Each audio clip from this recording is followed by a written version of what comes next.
Hey, how are you?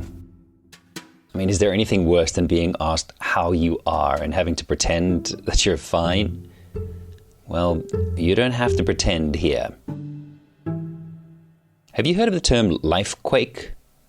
In this podcast, we talk about lifequakes, those unpredictable seismic shifts that, in time, can lead to profound personal growth and empowerment. Throughout this season, you can expect heartfelt conversations that reveal both the joy and the discomfort of unexpected change. And I think you're going to like it here. My name is Sean, and this is Something Shifted. Today's story belongs to Liesl. The opportunity we got on the other side of the world was to give up everything here in South Africa and move to Sweden. That's next.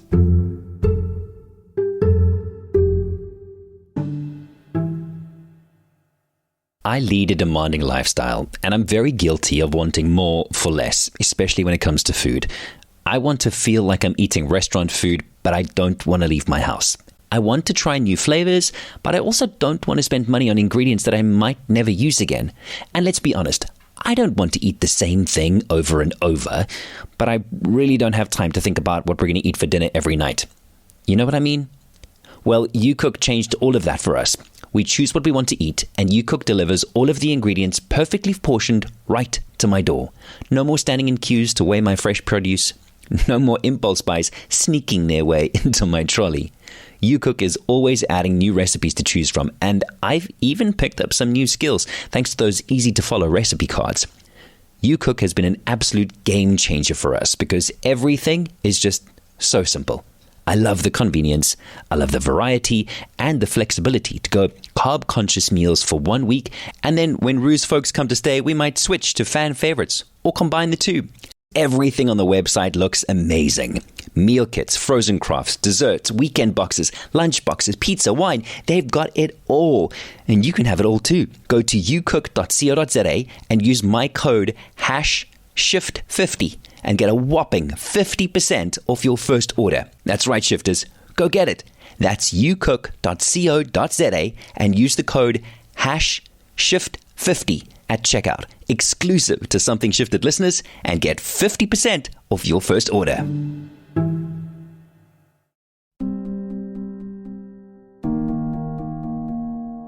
If you're a long-time listener to Something Shifted, welcome back.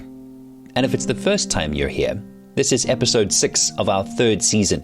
And so far we've heard about unexpected events that significantly shifted the course of people's lives, like the heart-wrenching loss of a father, or receiving difficult news that you need a second organ transplant. The type of lifequake that lands like a gut punch you just weren't ready for and leaves you breathless and vulnerable. Somewhere in that chaos and uncertainty, there's a surprising sense of freedom, standing at the crossroad you didn't choose for yourself. You have a chance to make the best of a situation that was thrust upon you. And then there are seismic shifts that we create for ourselves. I would say the lifequake that changed me most recently wasn't actually something that happened to me, something that was out of my control. It was something that we chose. And that lifequake came in the form of opportunity. And then you have to choose whether to take it or not. But it was our choice. In the adventures we seek out for ourselves, or the chances that we say yes to, we know that things will change. But we never really know how much they will change. An enthusiastic yes today will obviously start a domino effect. But where will the yes ultimately lead? You cannot know all of the ramifications of your choices. And there were definitely a few moments where I was like, why did I choose this? This is too hard. Can't do it. I want to go home. For Liesl and her husband Anton, home was Cape Town, South Africa.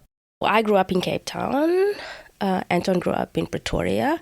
But we had both been living in Cape Town for 15 years or so before we left. Yeah, so there was a lot of infrastructure here. And part of that infrastructure was their beautiful blue Victorian row house in Woodstock that they had renovated and truly made their own. This was the first house their son Noah would call home. Now, there are 3 things that you need to know about the Jouberts to appreciate the gravity of their move to Sweden. Firstly, the Jouberts loved living in Woodstock. It's your hometown, so you know it. You know it. Every back street, you know where you like to eat, you know where you like to drink coffee, you know where to get everything. It was just like, now I realize it was a wealth of knowledge that I just carried in my head all the time. Now, the second thing you need to know is that in 2021, both Liesl and Anton had very successful careers in the science and tech industries, respectively. Liesl had climbed the ranks while working at the same company for more than a decade. And when you have that kind of experience where you're seeing the same people every day, they become your people, they become your friends. That's the people that you spend the most time with. I didn't realize how much I would miss and mourn that family when I'd left that job. To me, a job was never a job. It's what you're doing with your time. And what you're doing with your time is the most precious thing you have, actually. So job is important. And both of us had to give ours up. But giving up a job wasn't the only important thing. You see, the opportunity to relocate abroad came about at the start of 2021. Noah was almost 3 years old. He was already showing signs of being the coolest little dude ever. And I'm not just saying that because he's my godson. Which brings me to the third thing you should know about the Jouberts. They're a big part of our story. You see, Liesl is more than just Rue's best friend. They're each other's person and have been woven into the tapestry of each other's lives since 2004. They studied at university together, organized each other's bachelorette parties, helped each other into their respective wedding dresses. They've held each other up in good times and in bad. And as families, we've grown up together. Whenever Zoe landed in hospital, the Jouberts were the ones we called first. They were the ones who sat with us in the ER waiting rooms at 3 o'clock in the morning. No questions asked. They were just always there. So with them leaving South Africa, it's been a big change for all of us, even Noah, even though he was only 3 when they left.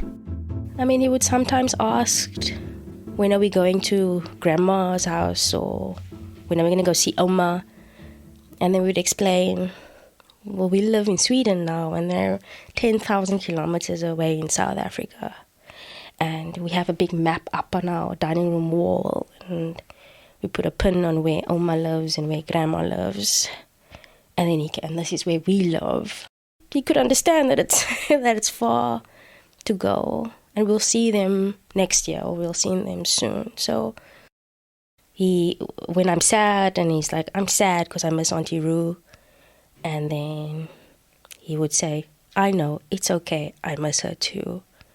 And then we both feel better. I teach him, like, it's okay to feel sad. In all of his 4-year-old wisdom at the time, he's been helping us deal. Noah turned 6 in 2024, and we had the joy of spending almost 4 weeks with our dear friends over the 2024 festive period in sunny South Africa. There was one particularly warm day which Noah described as scorching hot. So with the benefit of 3 years of hindsight, I asked Liesl again, so why did you choose to move? So let me just dispel the higher paycheck myth right now. Moving to Europe does not mean you're going to get paid more, because you also have to live in Europe. So it wasn't money. We weren't moving away from something. We loved it here. We loved our house. We were close to family, friends. My non-profit that I had started was taking off, was doing well. We got out on the other side of COVID. There was no good reason to go.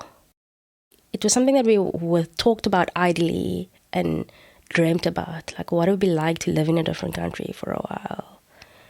And imagine the things that we could see and experience, and we traveled a lot before then. So it really was naively an adventure. My husband got an opportunity to work at a synchrotron in Europe, and you don't say no to that. To raise your child in a different society, to see so many things, because all I'd known all my life was Cape Town and South Africa, right? It was exciting, and I guess a part of me felt honored. Yeah, so our ducks were in a row, we were moving. And with that, the Jouberts boarded the plane bound for Sweden in November of 2021, leaving behind work, their home, family, friends, and a balmy South African summer to arrive in the snow-dusted university town of Lund. And this would be their new home. It was almost Christmas and it was magical. And I think in that first month and a half, you kind of feel touristy. So you try everything and you taste everything. It is new vegetation, new temperatures, new bird song, because they don't have the same birds that we do. So there's no harida. Just the sounds in the trees are different. Beautiful, but different. And new shops, new food, new smells, new color palettes, new housing structures, new road infrastructure, driving on the new side of the road, new transport systems. New is wonderful and exciting. New is adventure. And when everything your senses encounter is new, it can also be exhausting. I woke up to the shortest days I've ever experienced in my life. So sunrise at 9:30, sunset at 3:30. And it went on like that for 2 months. It was also jarring, like the first time your son gets a flu and you walk into a pharmacy and you cannot read the labels on any medication. And so that was the first sort of time where I felt like I can't do this. I can't take care of my son here. How do I do this? Like there's so much new things that your brain is completely occupied the whole time with taking things in, that you don't have any more capacity really to do the things that you normally do. And everything was harder in that time, like cooking basic. And I'm a good cook, but like I struggled. Like, okay, now what do I need for bolognese again? Onions, tomato in a can. Okay, I can find that. There must be a picture or a section in the shop. Garlic. You need, what's it called in Swedish? Vitlök. What the hell is that? I know I said there were 3 things you needed to know, but there are actually 4. Liesl is a really, really good cook. I was struggling to do the basics because you have to shop in Swedish. You have to use your translate app all the time. What a shop would normally take me 10 minutes here took 45 minutes. So I guess there was a bit of a fatigue that set in, and I realized that if normal Liesl could do 100 things a day, I would scale that down to I can do 25 things a day. That's kind of the downshifting of my gears I had to do as a mom, a scientist, a parent, a wife, sister, friend. And you can see where the 100 things come in with all of those roles that we play. But I could do 25%, I think, because I was learning a new language. It slowly became easier, and I could shift up again to where I would say maybe after 2 years, when I'd been through enough language classes, and I had gotten a driver's license, then I could feel that I got to maybe 80 to 90% of what I was when I left. I remember the feeling of not being able to function at an optimal level when I was at the peak of burnout. So I know all too well how not being able to operate as 100% Liesl would have been hard for Liesl.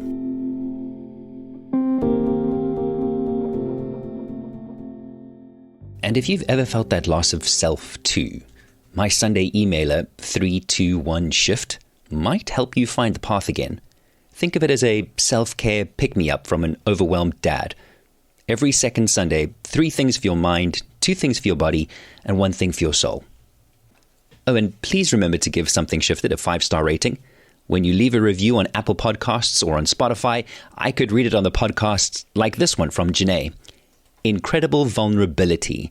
I tend to cry at least once throughout each listen, not because it's sad, but it's just open, honest, beautiful conversations that move you, that shift something in you. Thanks, Janae, for leaving your review on Apple Podcasts, and I could be reading your review in the next episode of Something Shifted. Right, so where were we? Oh yes, we're in Sweden, and Liesl has been operating at 25%, not quite feeling herself, unable to figure things out quickly and grasp something immediately, like she did back in South Africa.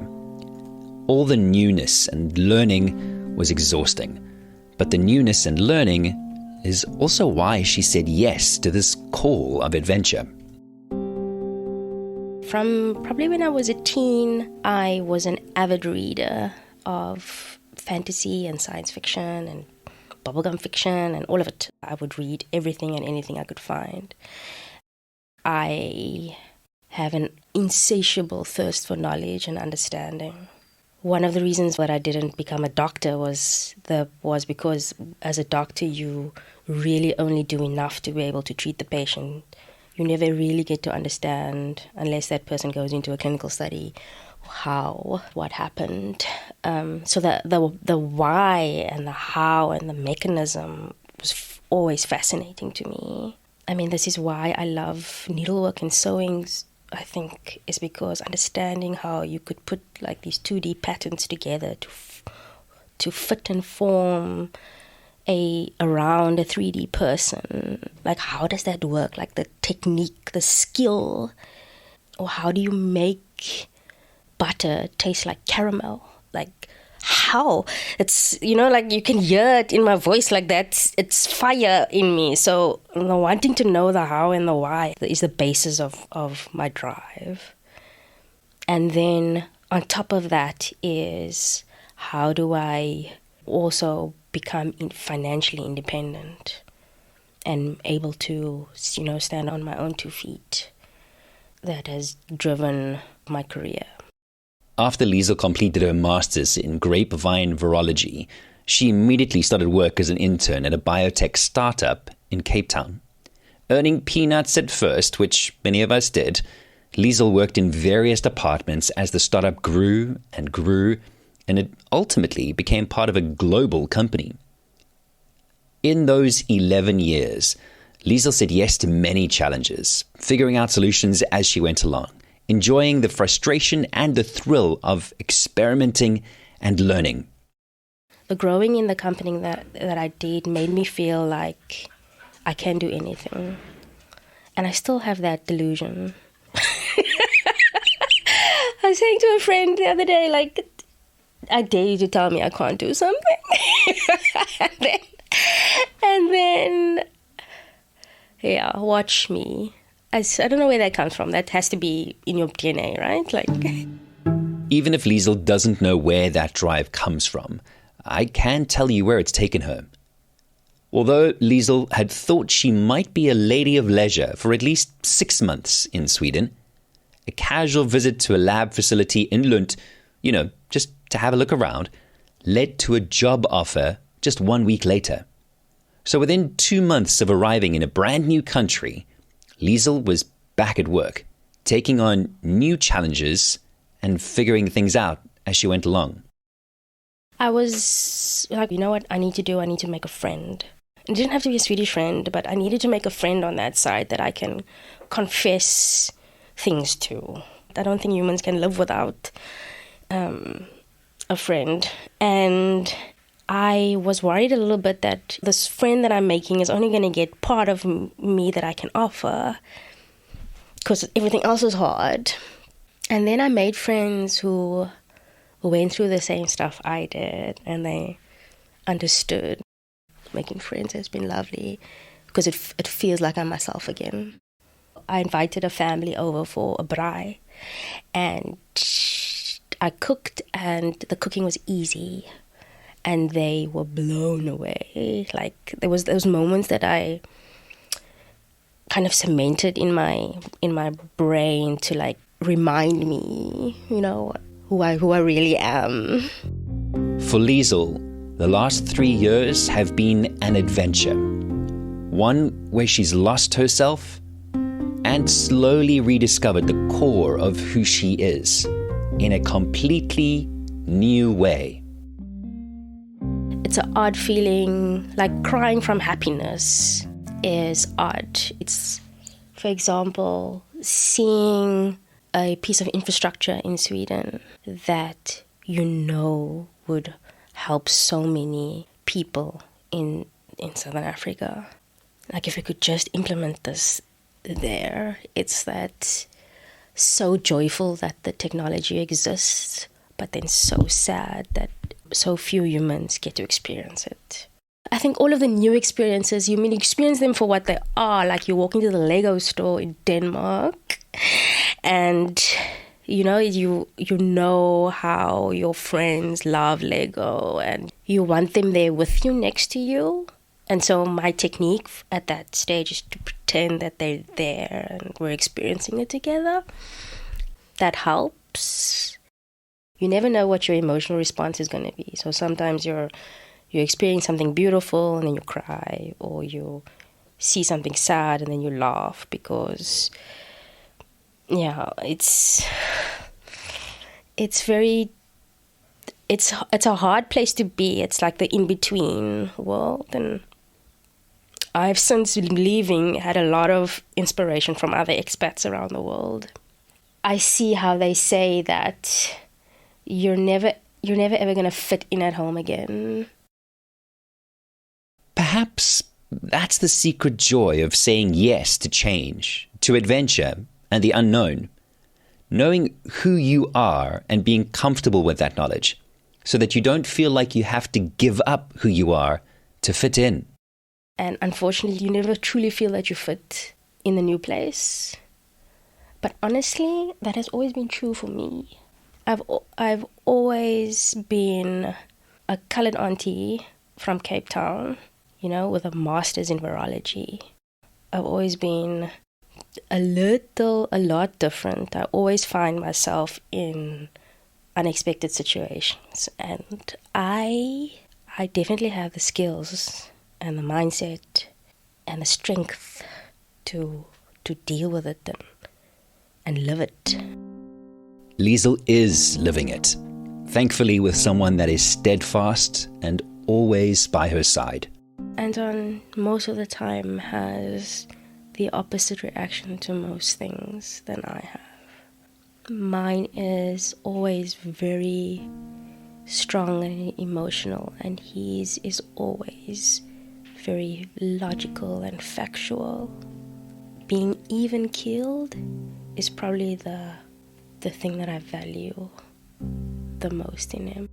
It is the long-term sort of anchor to my kite. Like, if I'm blowing in the wind, he's just my anchor. And that happens daily and effortlessly for him. For the rest of us, we're blowing in the wind. And with Liesl's passion and Anton's steadiness, Noah is developing his own sense of curiosity. Like, I wanted him to be able to deal or see big feelings and deal with big feelings as soon as he was able to see and understand. And I think that kids can survive most things as long as they know that their caregivers love them and are there for them. And the rest doesn't matter actually where you are in the world or how cold it is outside. It's the fun and the joy and the love that you have when you're spending time together as a family. I've asked him already, like, are you happy or sad that we left South Africa? And then he would say things like, happy and sad. And so he gets it. And he accepts it. He doesn't question my decisions yet. Maybe he will, and I'll probably say, we made the decision for all three of us. It was more job opportunities and a chance to learn more things for all three of us. And it was an adventure. We were going to do something completely new. And we did it for fun, for interest, for excitement, for like love of life. I think that's how I would describe it to an older Noah. And so when we light a braai on a scorching summer evening, we take a page from Liesl's book and imagine that they are here, enjoying it with us. Or we picture the Jouberts in a snowy winter wonderland, Noah learning how to ski, and Liesl and Anton holding hands, anchoring each other in the face of adventure.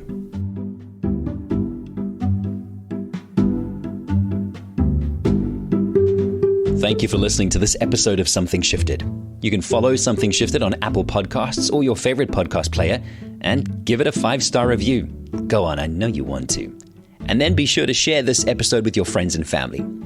Also, remember to use my code #SHIFT50 at checkout when you place your first order on youcook.co.za and you'll get 50% off.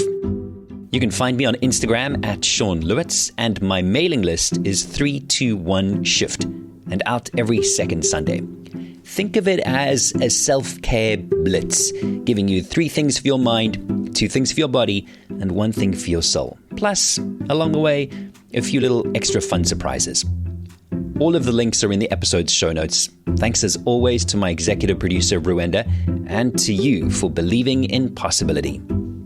My name is Sean, and this is Something Shifted. See you in 2 weeks. Bye.